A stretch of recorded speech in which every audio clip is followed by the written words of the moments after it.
sour duck, wood-grilled pork chops. Viva Italia!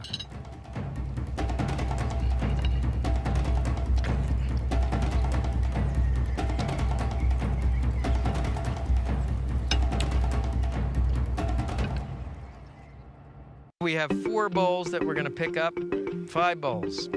So, I'm not gonna tell you what order I'm gonna do it. We're gonna see how intuitive you are. Yes, we are. Brick oven pizza, what? Then sprinkle the pizza with grated, then sprinkle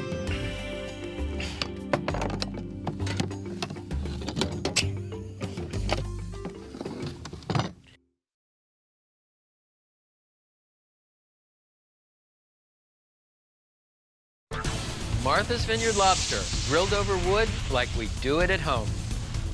Texas cod, move over brisket. It's the beef Texans keep for themselves. Puerto Rican pork shoulder, studded with garlic and glazed with annatto oil. From the beautiful Esplendor Resort in Rio Rico, Arizona, I'm Stephen Reichland. Today on Primal Grill, it's Burn in the USA.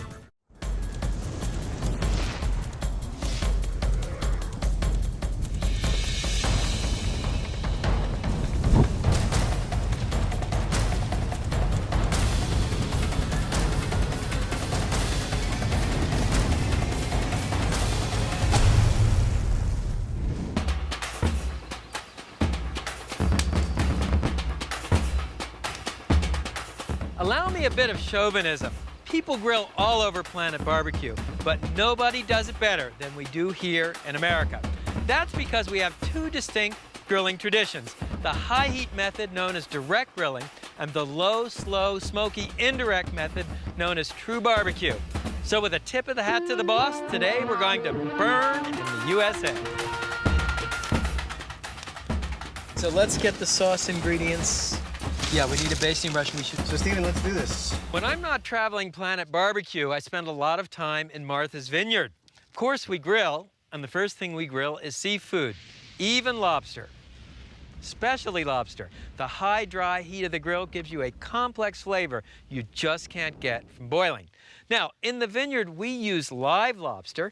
Some people may find the act of cutting a live lobster open disconcerting, so what you can do is parboil the lobster for 3 minutes. That's what we have here. What you want to do first is cut off the claws.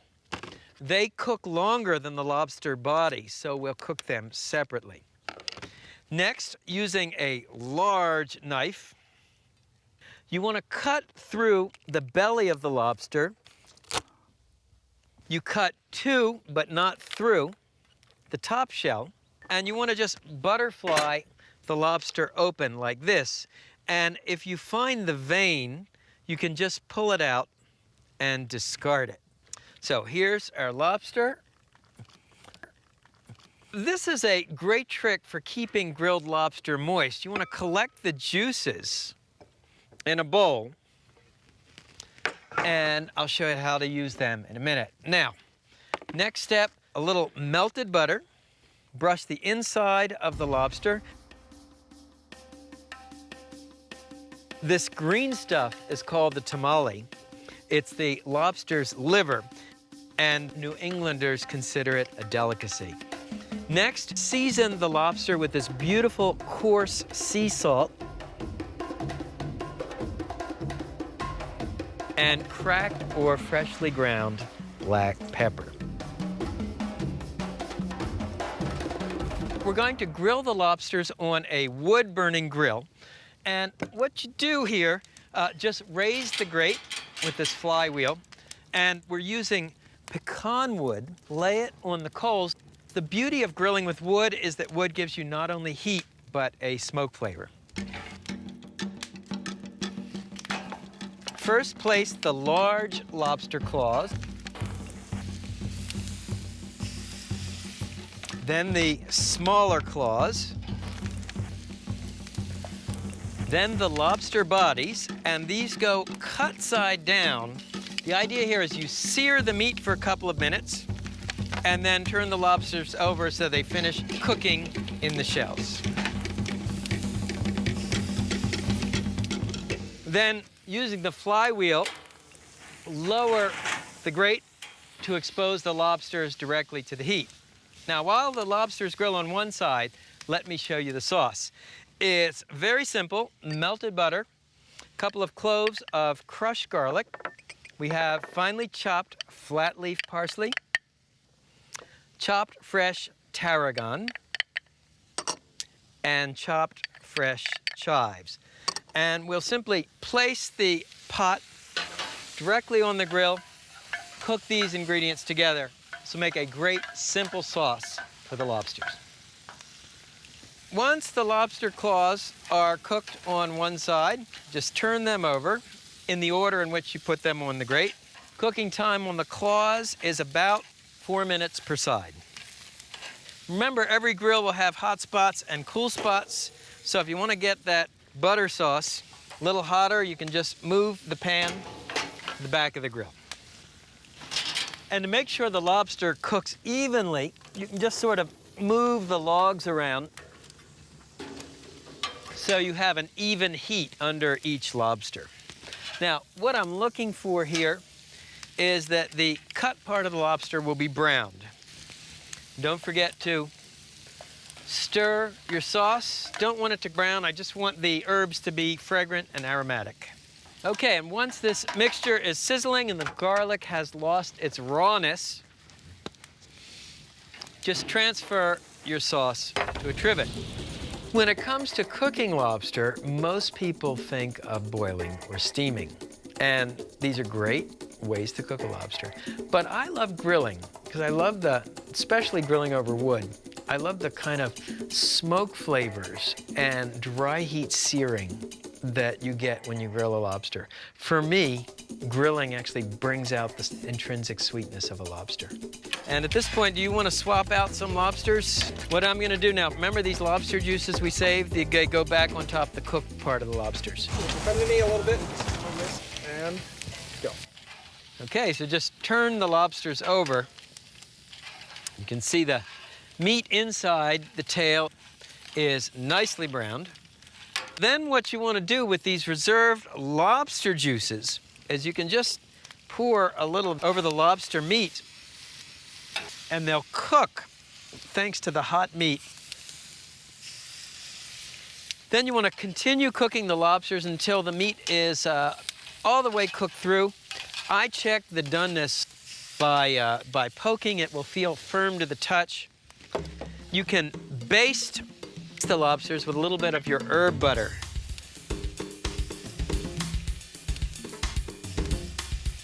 So how do you know when the lobster is ready? Well, the claws will be nicely browned, and the tail meat will feel firm to the touch.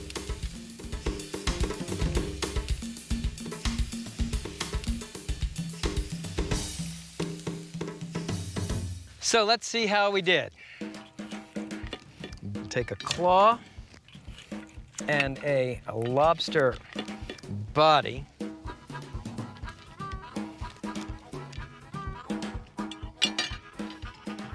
Put a little sauce on it. Oh man, the lobster is so sweet, and you get that nice smoke flavor. Wood-grilled lobster is how we do it at my house. Okay, Nancy and Michelle, let's clear the set.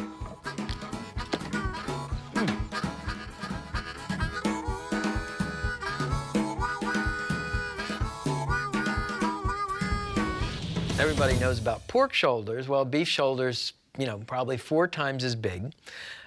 It's got all this incredibly flavorful meat, but the muscles all run in different directions. So you have to cook a shoulder clod low and slow in the presence of a lot of wood smoke. I will need a full chimney, hot, ready. Okay, let's do it. Yep. Brisket is the beef Texans' export.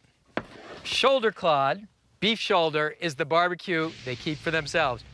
You might think of our next dish as a North Carolina pork shoulder on steroids. Step number 1, the rub. It starts with coarse sea salt.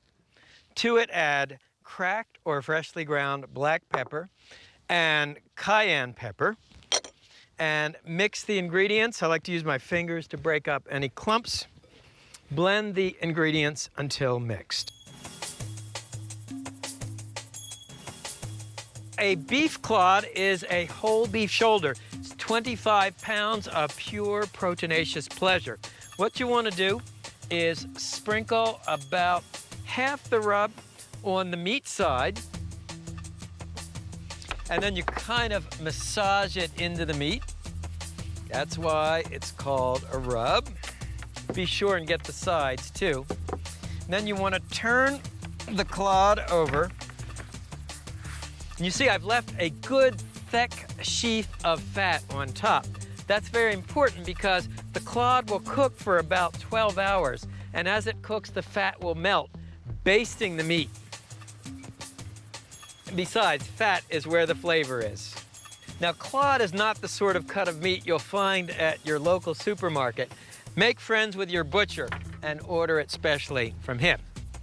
Okay, you can cook the clod right away, or you can let it marinate overnight in the refrigerator. You get even more flavor if you do.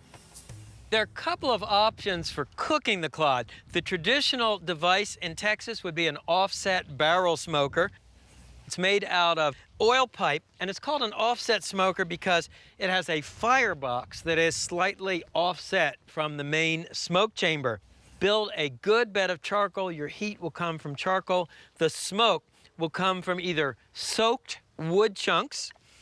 Soak them so they smolder rather than catch fire, and give you a nice hickory or pecan smoke. You can actually take small logs and throw logs right in the smoke chamber. Now, the business end of the smoker is the actual cook chamber. It's this upper portion here. You can see there are thermometers on either side to tell you the temperature, a damper at the top to help you control the heat, counterweight to help you lift this door. What you want to do is take your clod and place it fat side up in the smoke chamber. This is a clod that's been cooking for about 6 hours. And then at this point, if your clod starts to darken too much, you wrap it in foil. This will keep it from burning. I'll just close the grill lid. Now here's the second option for cooking your clod. You can use a kettle grill. It's a classic indirect grill setup, coals and mounds on the side, wood chips on the top.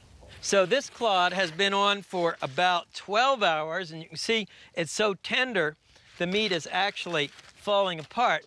But always a good idea to use your instant read meat thermometer to check it. We're looking for about 190 degrees. Where are we? 186, close enough. First place I ever tasted clod was a barbecue restaurant called the Kreitz Market in Lockhart, Texas. It started out as a butcher shop and grocery store, so the accompaniments were the items you would find at a grocery store. Now let's see how we did here on this clod. We'll start to slice it, and you'll forgive me, oh my God. This is so crusty and so smoky. It is just amazing. What's the one thing missing from this scene? Well, there's no barbecue sauce. When meat is this good and smoky, you don't need the sauce.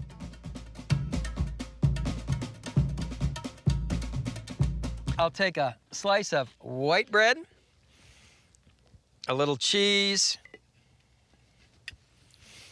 and some jalapenos, and pickles, onion, and a slice of clod.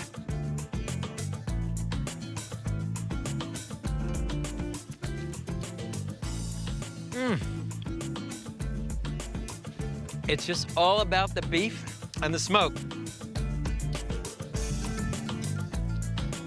When you can have Texas shoulder clod, who needs brisket?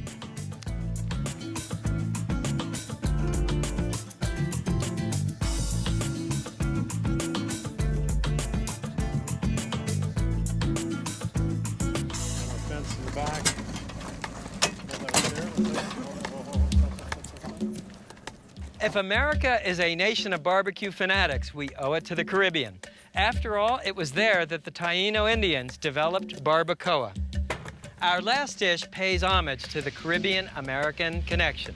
Puerto Ricans call it lechon asado. I call it paradise on a plate. And it starts with a skin-on 7-pound pork shoulder. Now, the cut of shoulder you want, if you can find it, will be the foreshank. This is sometimes called a picnic ham. It has part of the foreleg, and you want, ideally, a pork shoulder with the skin on. Here's what you do. First, cut through the skin on the bottom, and then you want to just peel it away from the meat. Because what we're going to do is actually we're going to flavor the pork under the skin and then spit roast it with the skin on. As you travel around the Puerto Rican countryside, you'll find lechon asado at roadside barbecue joints. Once the skin is pulled back, using your knife, you want to make a series of holes in the pork.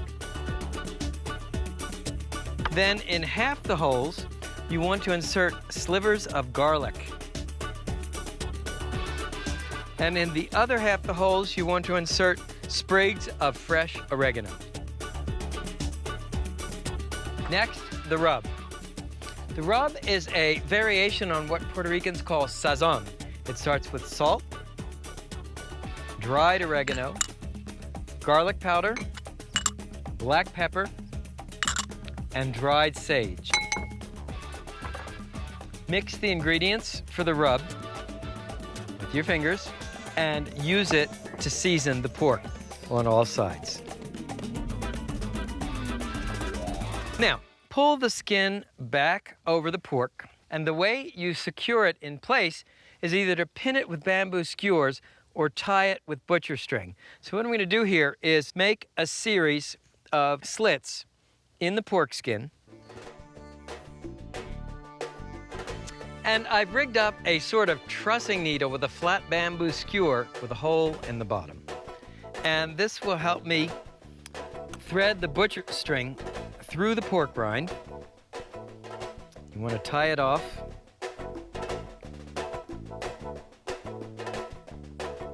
And then bring the string around the pork roast and secure the skin from the other side. And you can come around back to this side and pin the skin. Then bring it around the bottom through the next hole and come back through. And what you've done is reattach the pork skin to the pork shoulder. By the way, that is by far the hardest part of making this recipe. Now, take the spit from your rotisserie and insert it lengthwise through the pork shoulder. You want to get it centered on the spit. Simply push in the first set of prongs to attach the meat. Then the second set of prongs, and secure the pork shoulder to the spit. Now let me show you the grill. This is a wood-burning rotisserie. I've set it up as though you were indirect grilling. A couple of logs on one side, couple of logs on the other side. Here in southern Arizona, we're actually burning pecan wood. Add a fresh log. Take the rotisserie spit and insert one end in the socket and the other end right here, and switch on the motor. It's going to happen, the pork roast is going to gently spit roast. The lateral heat will crisp the skin, cook the meat. Juices will drip in the center. Cooking time, 2.5 to 3 hours. Meanwhile, let me show you how to make the annatto oil for basting. Get our first swap out. Ready? Coming over your head. Let's clean up, get rid of everything under here. One of the secrets to a great lechon asado is to baste the meat with annatto oil. Annatto, sometimes called achiote, is a rust-colored seed with an earthy flavor native to the Caribbean. So, add oil to a saucepan, and then add the annatto seed. and cook the mixture over a high heat until the seeds sizzle and crackle, and the oil is a bright orange. Annatto was an indigenous Caribbean seasoning. It was used for cooking, but also as a sort of early sunscreen. Once the annatto oil is rust-colored, pass it through a fine mesh strainer into a bowl. And use this orange fragrant oil for basting your lechon. You can see this is after about an hour of cooking. The annatto oil helps the skin crisp, gives you an incredible color, and also a distinctive Caribbean flavor. While the roast finishes, let me show you how to make the barbecue sauce. Throughout the Spanish-speaking world, even as far east as the Philippines, people love barbecue sauces made with soft drinks. So it starts with ketchup and your favorite barbecue sauce and lemon lime soda. Finally, black pepper and a little liquid smoke. Combine the ingredients in a pot, whisk to mix, and simmer until the sauce is thick and richly flavored, about 10 minutes. Check out our lechon asado. It looks beautiful, and the annatto aroma is incredible. It looks done, but of course, you always want to check it with an instant read meat thermometer. I'm looking for between 180 and 190 degrees. In the Caribbean, people like their pork well done. So all you need to do is take the spit off the rotisserie and transfer the pork roast to a cutting board. Pull out the first prong, loosen the second prong, and pull the spit out of the pork shoulder. Take out the other set of prongs. And then you want to remove the strings. And you pull the pork rind off and just let it cool for a minute, and you'll see it'll become crackling crisp. Let me get the barbecue sauce.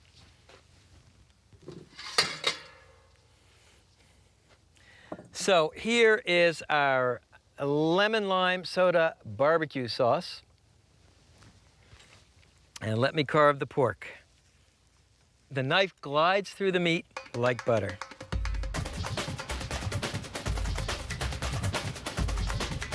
And you want to cut this pork rind into bite-sized pieces, which in Puerto Rico are known as chicharrones.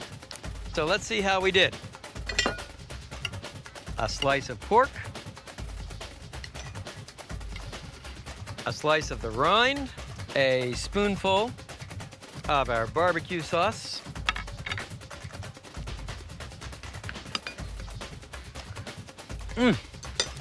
This meat is so moist and tender. This is what the gods must eat in barbecue heaven. So from Puerto Rico to Primal Grill, it's lechon asado.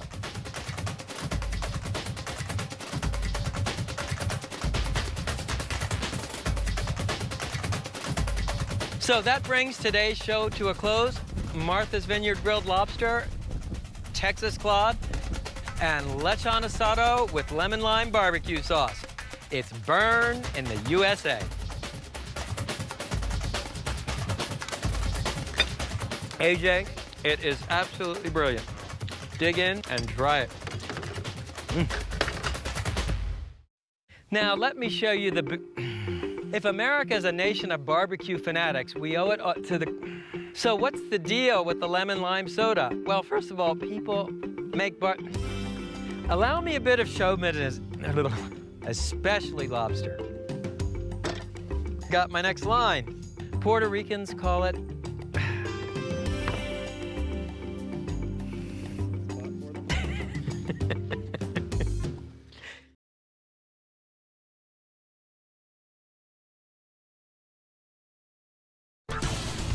Indian puff pastry, naan with a twist, literally. Tandoori salmon, America's favorite fish roasted in India's traditional grill. Chicken tikka, shish kebab, Indian style, slathered with spice and hot from the tandoor. From the scenic Esplendor Resort in Rio Rico, Arizona, I'm Stephen Reichland. Today on Primal Grill, it's Bombay Blast and the grilling of India.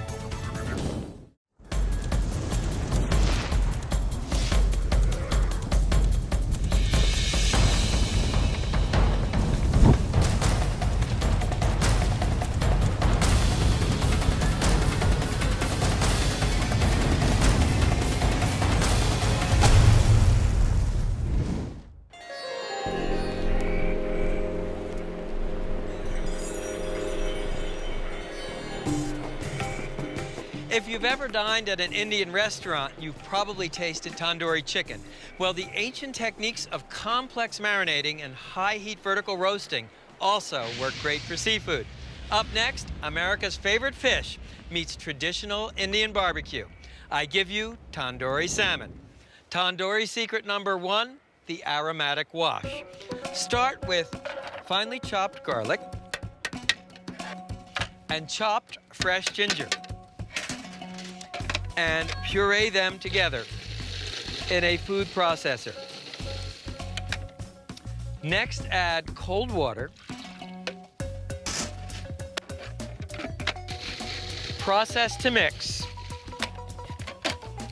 and pour the aromatic wash over these gorgeous wild salmon steaks. This aromatic wash actually serves 2 purposes. First, it adds a base layer of flavor, and second, in the age before widespread refrigeration, it was a way to freshen up the fish. Tandoori secret number 2, the spice paste. This one begins with chopped fresh onion, fresh ginger, fresh garlic, salt, freshly ground black pepper, turmeric, ground cumin, and a spice you may not be familiar with. It's called ajwain. It has a kind of bitter, licoricey flavor. Caraway seed makes a great substitute. Now, grind these ingredients to a coarse paste, running your processor in short bursts. In India, they have these giant lava stone spice grinders that are powered by electric motors. Next, you want to add a whole egg, then add strained yogurt or thick Greek-style yogurt.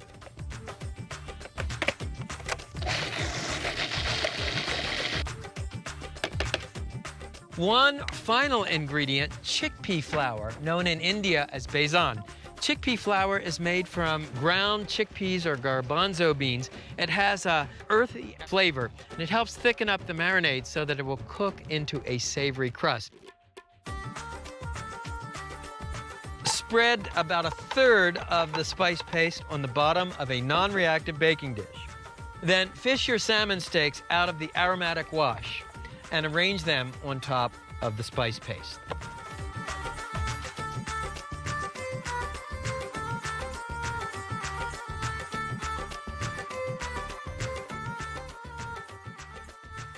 Marinate the salmon in the refrigerator for 4 to 6 hours.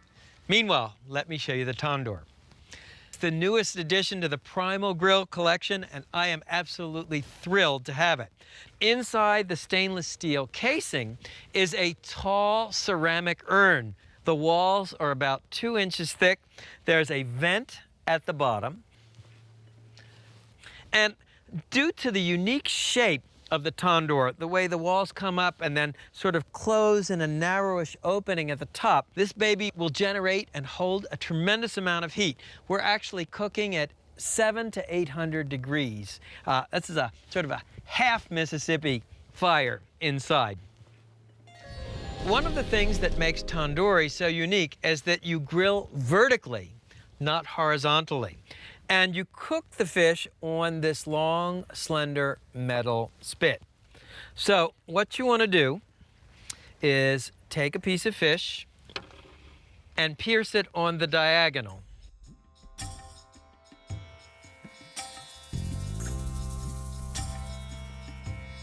And to keep the salmon steaks from sliding off the skewer, place an onion at the end. Let me wash my hands.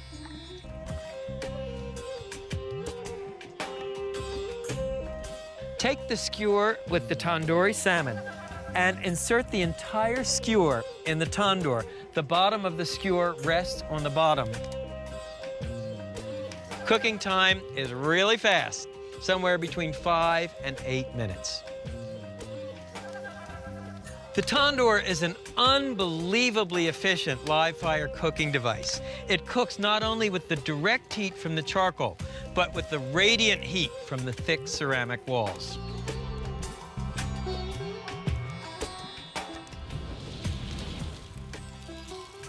So how do you know when the fish is done? If you look closely, you can actually see the juices bubble. To take the skewer out, use the hook on another tandoor skewer and lift it out. And Indian restaurants will always have a rack for hanging the tandoor. And traditionally, the tandoori meats are hung, rested for a few minutes, and then put on the platter and served. Be very careful not to touch the tops of these hooks. They are excruciatingly hot. Take it from me. So how do you make tandoori salmon if you don't have a tandoor? I give you another primal grill first, tandoori salmon on a gas grill. Skewer the salmon on these wide, flat metal skewers.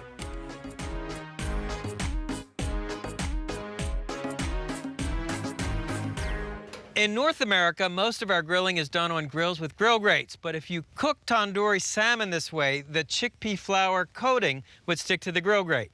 Now, in India, direct grills would not actually have grill grates. They'd be metal box with the coals at the bottom, and you would stretch the kebabs across the sides of the grill. What I've done here is arrange 2 metal bars across the grill grate. So when I take the salmon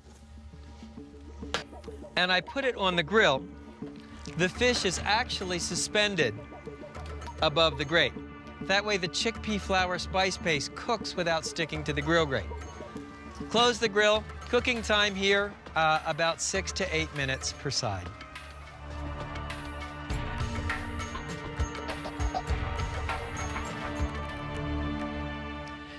And once the salmon steaks are browned on the bottom, simply turn them over.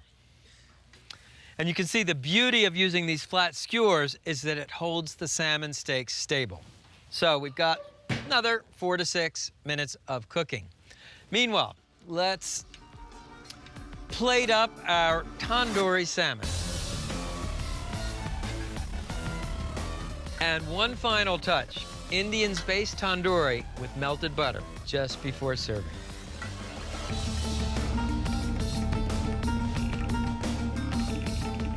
It's a tandoori extravaganza on Primal Grill. Let's see how we did.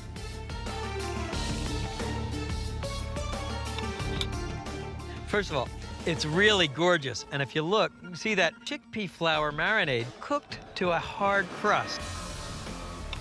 And the fish is incredibly moist. There's a peppery bite from the ginger, kind of tang of the yogurt. It's like an Indian spice market in your mouth.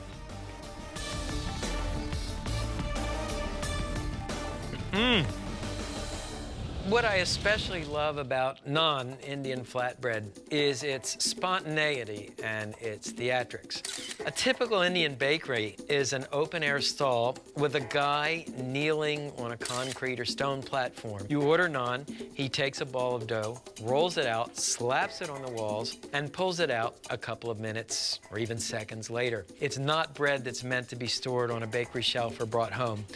You eat it hot out of the tandoor. Naan was the first food cooked in a tandoor, and to this day, this charcoal flatbread turns up at Indian restaurants everywhere. The flavorings are limited only by your imagination. Step number 1, proof the yeast. Place 1 tablespoon yeast and 1 tablespoon sugar in a small bowl. Then add about 1 tablespoon of warm water. Stir this mixture together and let it stand until foamy, about 5 minutes. Step number 2, add all-purpose flour to your food processor. Next, add plain yogurt, vegetable oil, and salt. By now, the yeast should be proofed. You can see it foams up like a head of beer. This lets you know the yeast is active.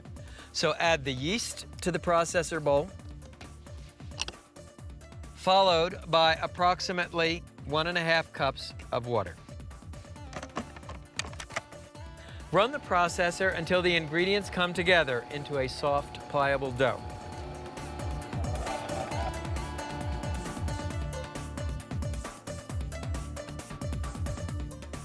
So here's your naan dough, nice and smooth. So place the dough in an oiled glass bowl and cover with plastic wrap. Let the dough rise until doubled in bulk, approximately 1 hour. And here's what the dough looks like when it's doubled in bulk. So what you want to do is flour your hands, take the dough, and punch it down. And you do that simply by slapping it and kneading it. Roll the dough into a tube about 16 inches long. Create 12 portions of dough.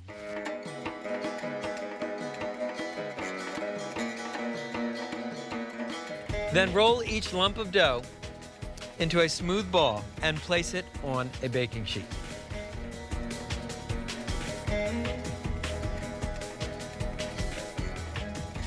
Cover the naan with plastic wrap and then with a clean cotton cloth. And here is a batch of the naan that has risen until doubled in bulk. With half of these dough balls, I'm going to show you how to make traditional naan, with the other half naan with a twist. Take a ball, sprinkle a little flour on top, and roll it out into the traditional teardrop shape. In India, there are literally hundreds of different varieties of naan.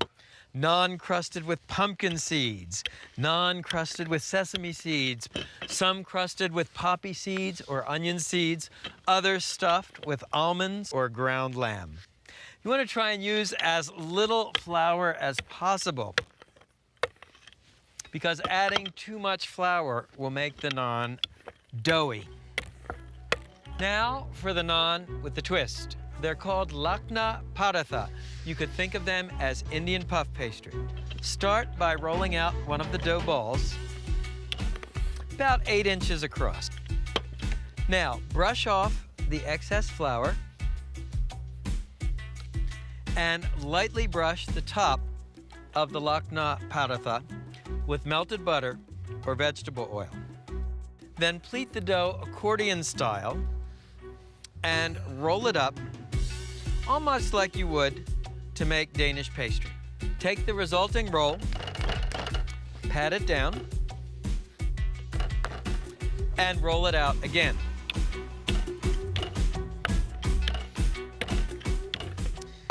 And here's your finished lakna paratha.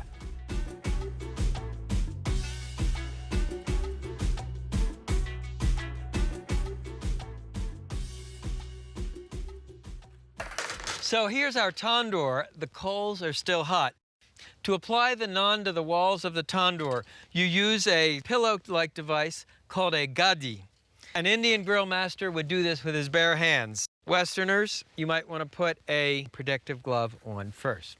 So, watch quickly. This happens fast. Take the naan and put it on the gadi, and then slam it against the walls of the tandoor.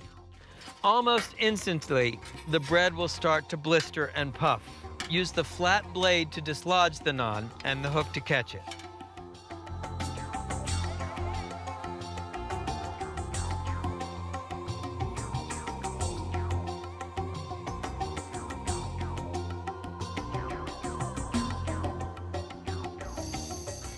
Finally, brush each naan with melted butter and sprinkle with toasted sesame seeds.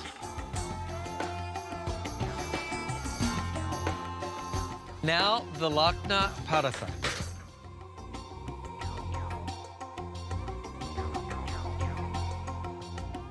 And here's your Indian puff pastry. So we'll just butter the Lakna paratha. Now the taste.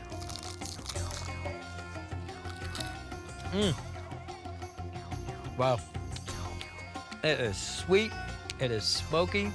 And check out the puff pastry, how multi-layered it is. Same dough, completely different flavor. Indian naan, Lakna paratha, from the world's oldest barbecue pit, two of the world's greatest breads.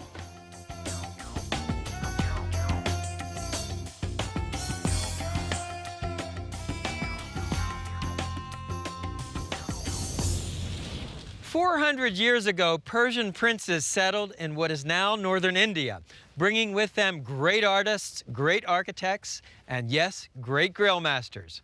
From this period dates the magnificent Taj Mahal, and our next dish, saffron chicken tikka kebabs, shish kebab as rich as a Persian mogul. And it starts with chicken breasts. Now, on the back of a chicken breast is what's called the tender. You want to remove it so the chicken breast lies flat. Then cut each breast into 1.5-inch squares.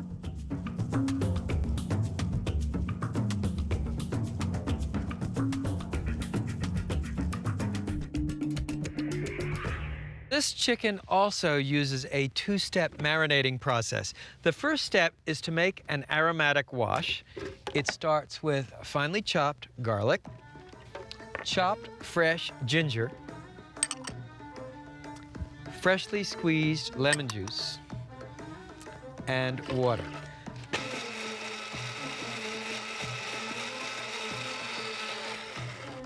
And pour the mixture over the chicken. Now stir the chicken to mix it with the wash. Part of what makes Indian barbecue so incredibly intricate are these multiple layers of flavor. So you've got the garlic ginger wash to begin with, and then the saffron yogurt marinade. Now, saffron are the stigmas of a crocus that grows in Iran and in India. It takes 75,000 flowers to make 1 pound of saffron, making it one of the world's most expensive spices.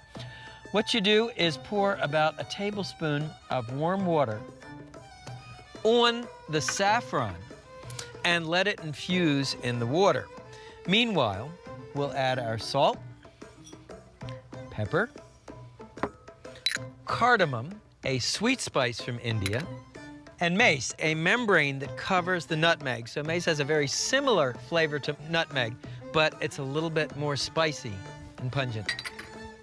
Next, add drained yogurt. That is a thick yogurt that you drain either in a cheesecloth or you can buy Greek-style yogurt, which has the same consistency. And next, heavy cream. That's where the richness comes in, and your infused saffron. Whisk these ingredients together until smooth.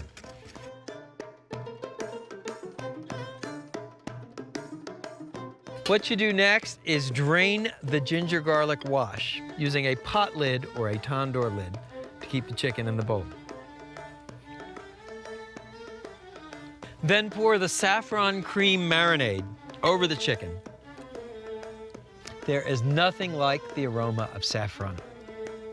It's exotic, spicy, sort of summons up images of caravans of spices traveling from India to the West. And marinate the chicken in the refrigerator for 3 to 6 hours. Okay, let me show you the tandoor. Check this out. This is a tabletop tandoor, small enough for home use. We actually had it air freighted into the set of Primal Grill from India. But like the full-size model, it consists of an urn-shaped clay pot in a stainless steel casing, a vent at the bottom, which you open and close to control the heat. Open, more air, more heat. Okay, let me show you how to put the chicken on the skewers.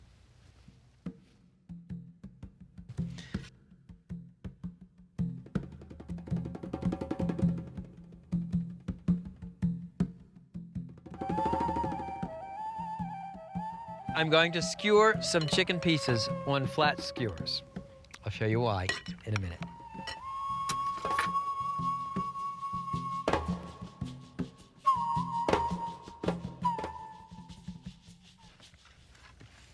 And now my favorite part. Lower the skewers into the tandoor, making sure they don't touch.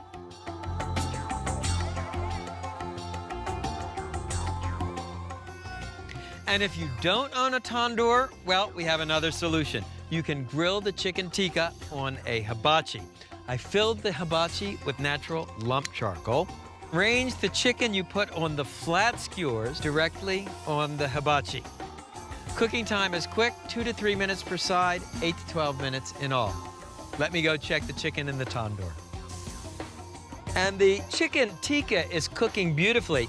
And don't be afraid to rotate the skewers so the meat browns evenly. To increase the heat, you can just open the vent at the bottom. Okay, so turn your chicken tikkas. They're browning beautifully on the bottom. If you want to cool the hibachi down, just close this vent a little. That'll choke off the air, bring the heat down. One final preparation, melt a couple of tablespoons of butter in a small saucepan. And be sure to turn the tikka to grill them on the side. And to check the chicken tikkas for doneness, just give them the squeeze test. Should be firm to the touch. We've got it. So remove your chicken tikkas from the tandoor.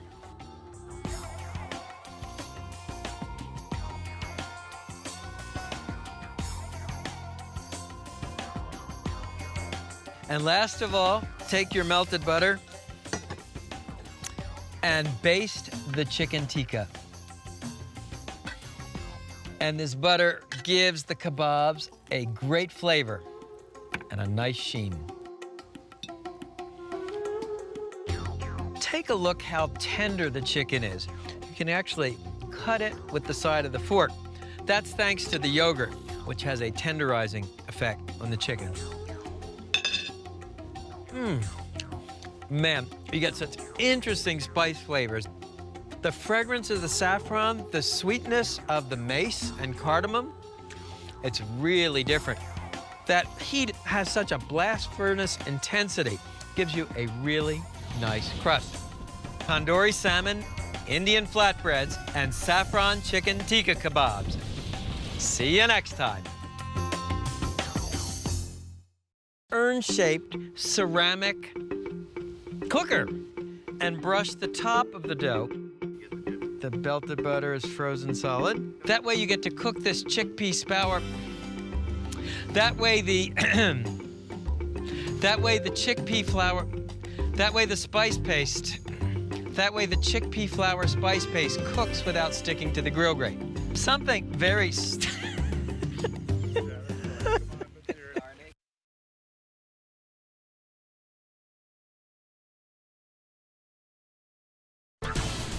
Singapore beef satays, meat on a stick from Asia's crossroads. Guamian chicken salad, an electrifying combination of smoked chicken, fresh coconut, and hot peppers. Fish Malaysian style, slathered with spice and grilled in banana leaves. Cambodian grilled corn, basted with coconut milk and seared over charcoal. From the scenic Esplendor Resort in southern Arizona, I'm Stephen Reichland. Today, smoke and fire from Asia.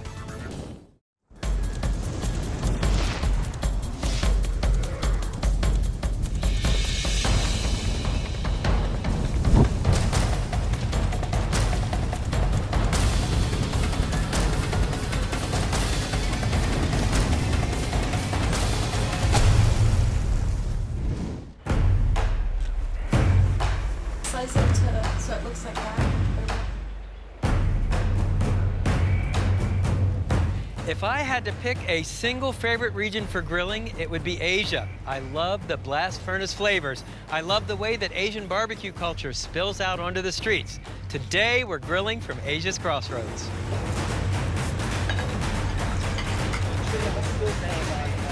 Guam, where the sun rises on American barbecue. That's the slogan of the Guam Barbecue Society and the inspiration for our first dish. Smoked chicken and fresh coconut make this one of the most singular salads on Planet Barbecue. First, the smoker. Now, this is called a water smoker, and I'll show you how it goes together. First, dump a chimney full of lit charcoal into the bottom portion of the smoker. This is the firebox. Next, place the smoke chamber on top, and then the drip pan goes in the middle of the smoke chamber. Now add about 3 quarts of water. The water shields the food from the direct heat and creates a moist environment for the chicken to smoke in. Now let me show you the chicken. And when you're working outside, of course, keep your chicken over ice. Season the inside of the cavity with salt, kosher or sea, and freshly ground black pepper. Then here's a cool skewering technique. Take a bamboo skewer, insert it through the drumstick just under the bone, and then come around and pick up the other drumstick. Finally, stand the skewer upright and poke it through the back, and then you can just break off the excess skewer. Fold the wingtips under the bird. Be sure to season the outside of the bird with additional coarse sea salt and freshly ground black pepper. And I have these in a small bowl so I can discard these or use the seasonings for another dish that will be cooked, so I'm not cross-contaminating with my hands. Bring the chicken over and place it on the smoker. And of course, whenever you handle raw poultry, clean your hands in hot soapy water and then hand sanitizer.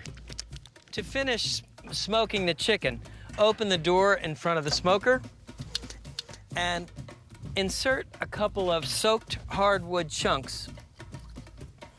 Place them right on the coals, and you want to kind of lower them onto the coals. Don't toss them in or you'll stir up a lot of ash. Then place the lid on the smoker. You want to open the vent holes to obtain a temperature of about 275 to 300 degrees. Cooking time, 1.5 hours to 2 hours. To get the full effect of this salad, you want to use fresh coconut. And when you buy whole coconut, give it a shake. You want to hear water. If there's liquid inside, it's fresh. Now to crack the coconut open, hold it in one hand and just sort of tap it with the back of a cleaver. And you'll see it comes apart very easily. This is the coconut liquid mixed with rum. It makes a great cocktail. This is not coconut milk. Okay, 3 ways to grate the fresh coconut. With a traditional coconut grater, you sit on a bench with the wood part under your thigh, and you use this to scrape out the coconut. A slightly more high-tech version from India, you simply turn the crank and grate the coconut. And the most high-tech version of all, take a piece of coconut and peel it with a vegetable peeler. And then place the pieces of fresh coconut in a food processor. You want to break them into sort of about 1 to 2 inch pieces, just like that. And then using your chopping blade, simply turn on the processor. A lot easier this way. So here's your freshly grated coconut for the salad. Just add it to the bowl with some coconut we grated earlier. All right, let's check on the chicken. Well, the chicken should be done, and it sure looks done, but it's always a good idea to check with an instant read meat thermometer inserted into the deepest part of the thigh. You're looking for at least 165 degrees. Okay. So now you can take the chicken off the smoker and let it cool and take out your bamboo skewer. So once the chicken is cool enough to handle, what you want to do is just sort of break it apart and then pull the meat off the bones. Don't forget the skin. That's my favorite part.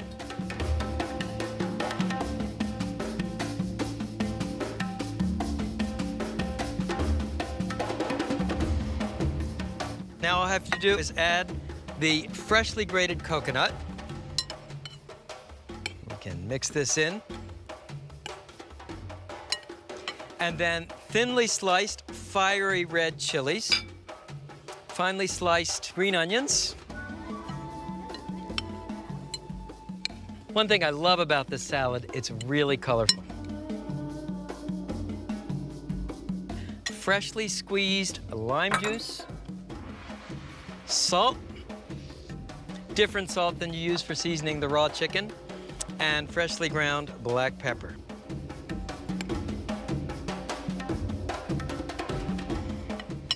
And in keeping with our Asian theme, you can serve the salad on a plate lined with a fresh banana leaf.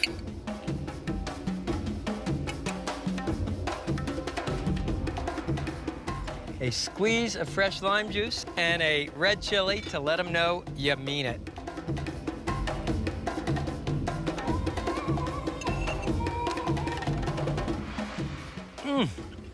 It's hot, it's smoky, it's tart. This salad has everything. This is one of my favorite dishes on Planet Barbecue. It's chicken salad like you've never experienced.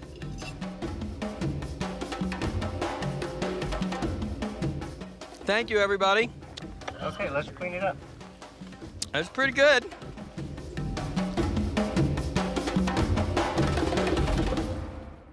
Fish grilled in banana leaves turns up all over Planet Barbecue. This version comes from Malacca, Malaysia, but the flavors are out of this world. Like so much Malaysian grilling, it begins with a spice paste. Start with finely chopped lemongrass. And lemongrass is an herb with a lemony flavor, but none of the acidity associated with lemon. Then add finely chopped shallots, fresh ginger, garlic, macadamia nuts, chopped fresh chilies, ground turmeric, black pepper, and fish sauce or soy sauce. Fish sauce is a malodorous but extremely delicious condiment made with fermented anchovies. If you can't find it or don't want to try it, you can use soy sauce. Now, grind these ingredients to a smooth paste in a food processor, or you can pound them by hand in a mortar with a pestle. Just scrape down the inside. Keep grinding.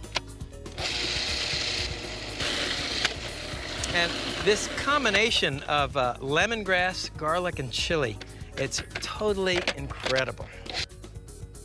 Now, the other thing that distinguishes a Malaysian spice paste is that very often it's fried before adding to the fish. I have heated some vegetable oil in a cast iron skillet, and we'll simply add the spice paste to the hot oil.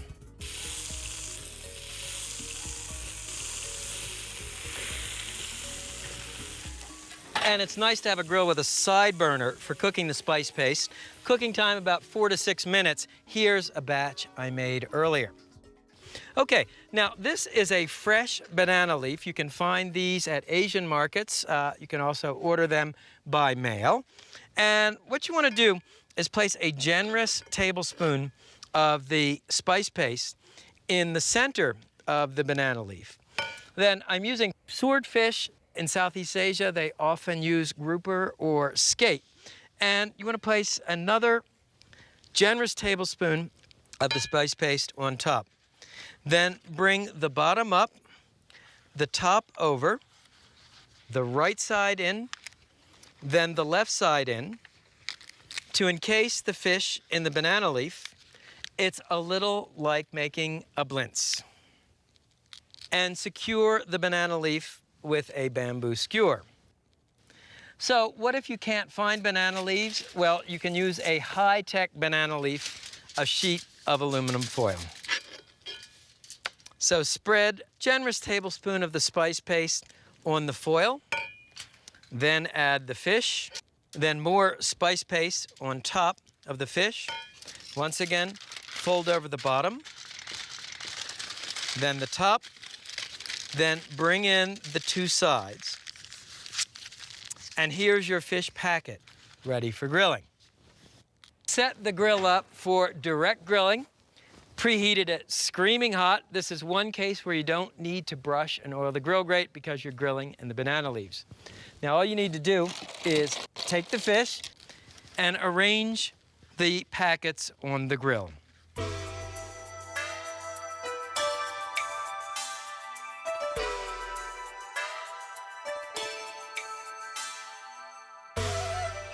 So what's the advantage of grilling fish in banana leaves? Well, actually, there are at least 5.